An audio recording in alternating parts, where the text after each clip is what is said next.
Las emisiones de alcance 3 son generalmente las menos abordadas y las más complejas de mencionar, por una razón en particular y es que dependen de otros. Y las empresas que han adoptado o, digamos, han publicado este reto de descarbonizar toda su cadena de valor se están enfrentando a esa interdependencia que tienen de sus proveedores, distribuidores, clientes, entre otros. Ahí lo que nosotros hemos dado cuenta de Hyper ESG, acompañando a diferentes empresas en estos retos, es más del 80% de las emisiones de las empresas está ubicado en el alcance 3. Entonces, ahí hay un reto importante y hay que empezar a ver cómo abordarlo.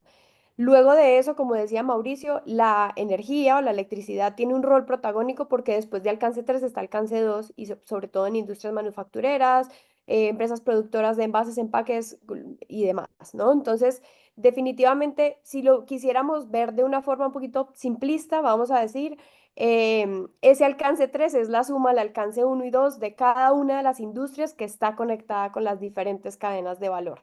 Cuando hablamos de desafío, nos enfrentamos a, primero, una mirada de el corto plazo versus el largo plazo, ¿no?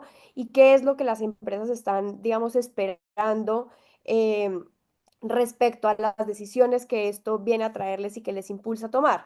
Seguramente vamos a ver en las conversaciones que vienen más adelante durante esta jornada y mañana que la financiación es uno de esos desafíos, los costos de implementación, que probablemente los retornos de inversión que tiene para las empresas lograr implementar estas soluciones de descarbonización no se ven en el corto plazo. He escuchado empresas que dicen, no, es que si el caso de negocio no es a menos de 2 años el retorno, no puedo entrar en esa inversión.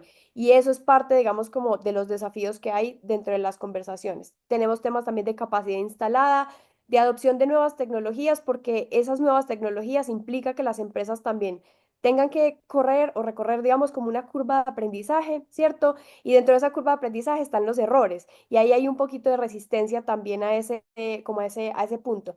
Entonces, la descarbonización nos invita a repensar las cadenas de suministro y ajustar las estrategias o los modelos de negocio. Hay un tema adicional que tú mencionabas al final con los reportes de ESG, estándares, etcétera. Creo que también hay un tema clave que viene y es la transparencia y la rendición de cuentas. Justamente leía un artículo hace un par de días que mencionaba unas universidades analizaron 1041 empresas y el 40% de esas empresas abandonaron o no cumplieron las metas de descarbonización que tenían a 2020, hace 5 años.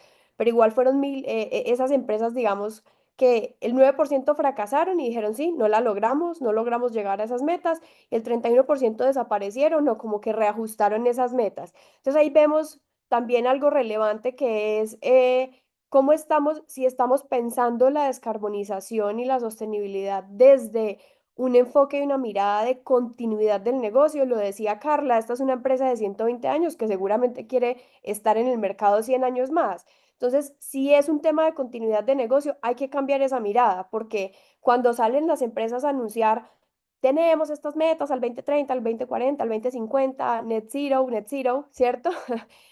Hay mucha como apoyo mediático, hay, digamos, posicionamiento, temas de reputación que son positivos para las empresas, completamente válido y sí, válido, interesante y está bien, pero también hay que ver cómo estamos en temas de rendición de cuentas, porque de esas cifras que les mencionaba de que leí hace un par de días, lo que se dieron cuenta es de ese 40% que no cumplió, no pasó nada, no hubo, digamos, como un reclamo, digamos, significativo tampoco del mercado o a nivel mediático.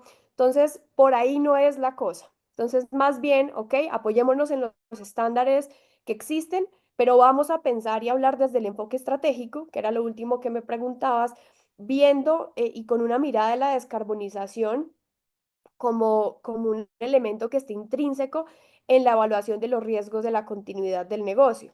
Dentro de la descarbonización entra la circularidad, como lo mencionaba Mauricio, entran muchos elementos adicionales, energía, agua, regeneración. No solamente hablamos de temas de mitigación y de reducción al interior de las empresas, sino también de cómo las empresas luego se relacionan hacia afuera, ¿cierto? Con otros ecosistemas para que esas cadenas de suministro o esas cadenas de valor se puedan adaptar mejor al cambio climático y sean mucho más resilientes a los efectos que esto tiene. Yo definiría, digamos, como en tres grandes puntos esta parte de la mirada estratégica que me preguntabas al final. La primera es estrategia, la estrategia del negocio, específicamente hablando de empresas. La segunda es decisión, la importancia de las decisiones basadas en datos. Y la tercera, que también es absolutamente clave, como bien mencionaba al inicio, hay bastante interdependencia, es la colaboración. Puede ir súper rápido, entonces por cada uno en términos de estrategia, la acción desde nuestra perspectiva tiene que ser el origen de la estrategia. Es decir, dentro de la estrategia tiene que haber acción, tiene que haber acciones de corto, de mediano y de largo plazo. Tampoco nos podemos quedar, porque es algo que nos hemos encontrado mucho con las empresas, la preocupación de estas, perdón, la preocupación de estas, de tener que hacer proyectos de alto costo y de alto impacto, y es revisemos opciones también bajo costo, alto impacto o medio costo, alto impacto, perdón. Y es actuemos, hay que moverse y hay que ir iterando y hay que ir probando para poder saber cuáles son esos resultados emergentes que van a permitir ajustar la estrategia en el camino, ¿cierto? La innovación también es parte de la estrategia y no solamente innovación súper disruptiva, sino innovación en procesos y en relacionamiento con los actores que están en la cadena de valor. Ahí diríamos entonces que todos estos temas de descarbonización no son solamente un reto técnico, sino que también es un reto adaptativo, que implica gestión de cambio, que implica ese cambio al interior de las organizaciones, cómo está al interior y también cómo se refleja al exterior. Decisiones variadas en datos, basadas en datos, ¿por qué? Porque una cosa es medir la huella de carbono, tener unos datos de lo que pasó, pero también es cómo empezamos a usar esos datos para hacer proyecciones, para hacer cálculos que les permitan a las empresas saber cómo moverse en su suministro, por ejemplo, que es gran parte del alcance 3, eh, qué proveedores sobreponer ante otros o con cuáles hacer mayores alianzas, etcétera, pero también ir mirando hacia adelante y poder ir iterando, no esperar solamente año con año a ver cuál fue el resultado anterior de la huella de carbono y si es que la intensidad bajó o no bajó con todo lo que hicimos, sino que cada acción que se vaya a implementar ya se pueda ver cuál puede ser ese impacto y ahí entra un componente muy importante que es la tecnología al servicio de esa toma de decisiones basadas en datos, donde se puedan incluir esas variables pues climáticas a nivel de suministro.